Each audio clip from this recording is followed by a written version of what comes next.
So a couple of months ago, I wrote a column that said this was the campaign that foreign policy forgot. And it was true until this week, and boy, did it come not true this week, because you had, first of all, the Israeli prime minister pick a fight with the U.S. president in the middle of the election campaign. Then you had crowds attacking the U.S. embassy in Egypt. Then you had crowds attacking the consulate in Benghazi, and the ambassador to Libya murdered, which became immediately a political issue in the campaign, probably inevitably. Well, we always knew that there were going to be some unknowns in this race. We always knew something unexpected could happen in the realm of foreign policy, and I think we saw it this week. And I mean, of course, the overriding issue in this campaign is the economy, it is unemployment. But Mitt Romney has tried to gain some traction, some advantage in this crisis, which has gotten a lot of attention. And the question is, why is he doing this? And I think one thing we can think about, worth talking about, is where he stands in the polls when it comes to looking like a commander-in-chief, being cool and calm in a crisis. Wall Street Journal did a poll last month that showed that Mitt Romney has a lot of ground to make up with Barack Obama on that front. And I wonder if this wasn't an attempt to level that playing field. Right. I mean, I think from the Romney campaign standpoint, they think it's totally absurd that Barack Obama has this edge on foreign policy. They basically say, yeah, you know, he killed Osama, but anyone would have done that, and all he did is take out a couple leaders. But on the grand scheme, our relations with a lot of different countries have soured, and they blame Obama for that. And I think that they were just looking to seize that edge and to show, like, here's a stark difference between Mitt Romney's foreign policies and Barack Obama's. The downside is a lot of people think they jumped the gun and that it just came off looking clumsy and too political at a time when you just... And not presidential. And not presidential. And a lot of that criticism came from Republicans. Absolutely. I mean, you know, Peggy Noonan was one of the people that I'm sure the Romney campaign is not happy to see standing out there and saying... I don't think in his statement on what happened in Libya last night and in his remarks today, I don't think he did himself any favor. But you almost get the sense that the Romney campaign is irritated. They have to make the case that he'd be a good commander-in-chief. Like, why do I have to make this case? Because Republicans always have this advantage. You get the sense it's been eating away at him for a while, and maybe what you saw this week was the frustration. What do you think about the Netanyahu-Obama fight? Was this something that Netanyahu provoked because for domestic political reasons, or he's trying to force Obama's hands on Iran? Well, you know, he got a lot of heat in the Israeli political system for having picked a fight and making the relationship with the U.S. into a political football, which is not popular in Israel. Right. So I'm not sure that it was premeditated. There's a lot of frustration building up, and the immediate issue was he wants the Obama administration to draw some red lines and say to the Iranians, no more, if you go beyond this point with your nuclear program, we're going to attack, and they're not going to do that, certainly before the election. But I mean, even when I was with Romney in Israel, Netanyahu was drawing a lot of criticism at the time for essentially inserting himself into a presidential race. Right. Obviously, you know, we know Netanyahu and Romney have a long-standing relationship. They worked at Boston Consulting together, and I think people are growing a little bit uncomfortable with the idea that Netanyahu might be, you know, trying to insert himself into an American presidential election at the same time as, you know, things are growing so heated with Iran. What I thought was interesting was that the way this Libya thing in particular played out was it allowed both campaigns to make the points they want to make about the other guy. You know, the Romney line was really, and the reason they went out after it was they could say the president is the apologizer in chief. There was a statement that came out of the embassy, we're going to blame you for that, and it essentially apologized to the protesters for an anti-Islamic movie in the U.S., and so he's the apologizer in chief. And the president himself was able to come back and say, you know, Governor Romney seems to have a tendency to shoot first, name later. That's the main line of argument that both camps are having, and they used it here. I think that's right. I think that this was, in some sense, irresistible to the Romney campaign. It fits within the narrative that Obama has been apologizing. He has been trying to sort of make excuses for the United States. Here we have some tweets that were put out by the embassy that seem to fit into that narrative, and I think that it was a moment that they just could not pass up. But just to jump in, I mean, I think that one thing that we do need to note is that the White House also distanced themselves from the embassy comments, and also, I mean, independent fact checkers have looked at this.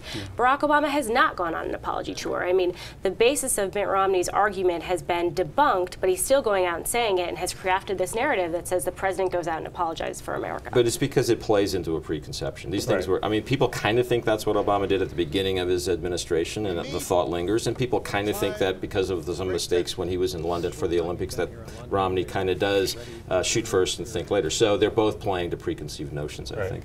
Meanwhile, the economy did not go away, is not going away.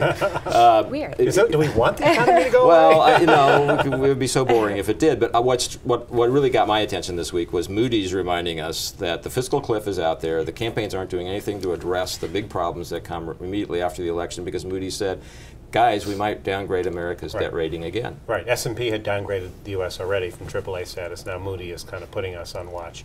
Look, I think there's a surprising amount of agitation outside the political campaign to try and get the deficit issue back center stage. Including by us. I wrote a column, you wrote a column this week. But, shows how much power we have. Well, but you wrote about how a couple of retired politicians are leading a campaign. I wrote about how some corporate CEOs who have not been involved are kind of getting impatient, getting nervous, worried because of last summer's debacle on the debt ceiling that maybe these guys are crazy enough to do something crazy again.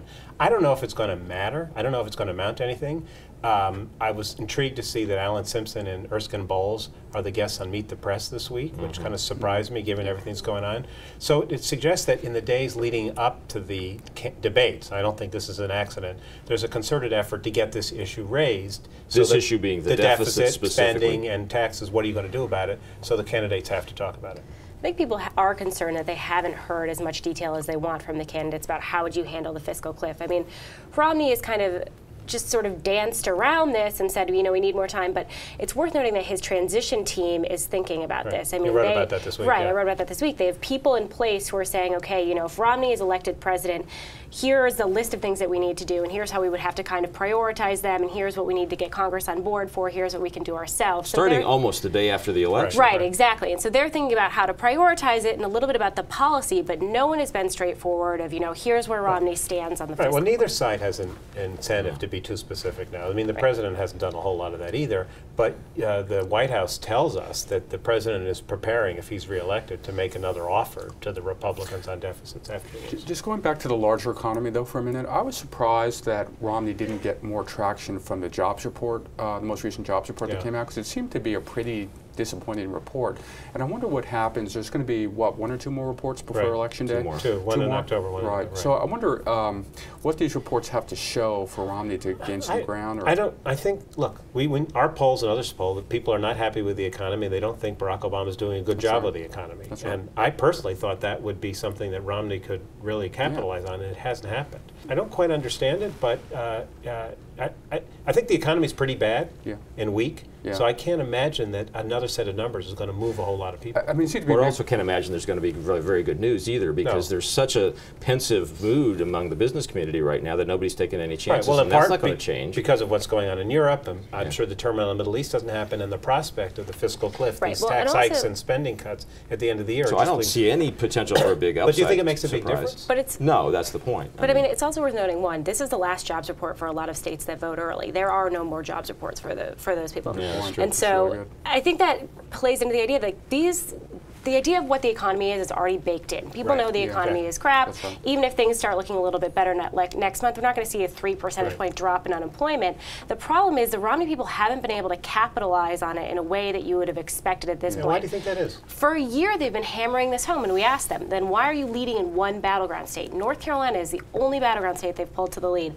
And they basically say, we think there are problems with the turnout models. We think we actually will pull ahead. People will turn out, turnout models in the polls. The turnout models in the polls, and the economic anxiety will be the overwhelming thing people can vote on. But it just seems like Romney hasn't been able to move the ball away from him as a responsible and respectable candidate and into Barack Obama's handling of the economy. They may be right, because it may be that in our poll, Barack Obama versus Mitt Romney, Barack Obama has been steady at 46 to 48% all year long. Maybe that means he's got solid support, but maybe it means he's topped out at that number, and then there is a tip toward Romney at the end, and that's what you have to hope for. And it's possible that I just don't think we know. It's a strange year in that sense. And the other thing that struck me about the deficit debate is, and this is predictable, I guess, that the closer you get to the election, as big as the issue is, the farther it recedes from the dialogue, and that would be it would be different if people were talking about things like, say, for example, Medicare, but nobody wants to, except for one guy who wants to talk, who's willing to talk about Medicare. He's not running for president. Bill Clinton was in Florida. He was in Miami, Florida this week. I was there watching him. He spoke for 40 minutes to a group of students at Florida International University, and boy, did he do a deep dive into Medicare and policy needs. Bill Clinton it was the happiest I think Bill Clinton has been maybe in years, just talking policy, talking about Medicare Advantage, talking about the intricacies of this entitlement program, to a group of students who, some of whom were obviously like dead silent and lost in this discussion. But Bill Clinton was not deterred. He wanted to talk in detail about this policy. But he is now, this was his debut on the trail for Barack Obama. It was interesting to see him. Clearly he's being deployed to get out the base vote, to get students and core Democratic voters excited, get them registered. The Obama campaign will also use him to try to sway swing voters, independent voters in some battleground states. And he seemed to be on message. We saw it in the 2008 campaign that Bill Clinton isn't always an asset. He can't be a we'll go back liability. for a minute. So he's talking to a bunch of 20-year-olds Yes. about Medicare, and they say, what do they say to you? Well, so I went up to talk to them about Bill Clinton. I said, well, these are 20-year-old kids, and so they were 9 or 10 when Bill Clinton left office. And I said, well, what is your recollection of the Clinton presidency, the Clinton era? And I spoke to one young woman who said, Monica Lewinsky. She remembers the scandal. But still, he's an iconic figure in our politics. And they still like him. And they still love him. And, you know, they've been hearing about, think about it, they've been hearing about Bill Clinton from their parents. Yeah. And they remember the parent. Well, those are the good old days now, the 1990s, the era of peace and prosperity. And even the Republican, even their Republican parents are saying, well, he was a Democrat, but he was a good Democrat. Yeah, he was a middle of the road. Here's my Democrat. question about that, Sarah, is why are the Republicans, we've seen Republican candidates sort of talk up Bill Clinton and kind of validate him. Why are they doing this? Is this to draw a contrast with Obama? I think that there is definitely a risk in that because you have seen Clinton out stumping for the president. Obviously, he supports President Obama, but they're saying, look, Bill Clinton and Barack Obama, two different people. Barack Obama is not the same kind of Democrat you got in Bill Clinton, and you might have been happy in the Bill Clinton years, but you won't be happy in the Obama years because he's so much further left than Bill Clinton. That's the argument, and they hope you can just kind of overlook the part where Bill Clinton's saying, but don't vote for Mitt Romney.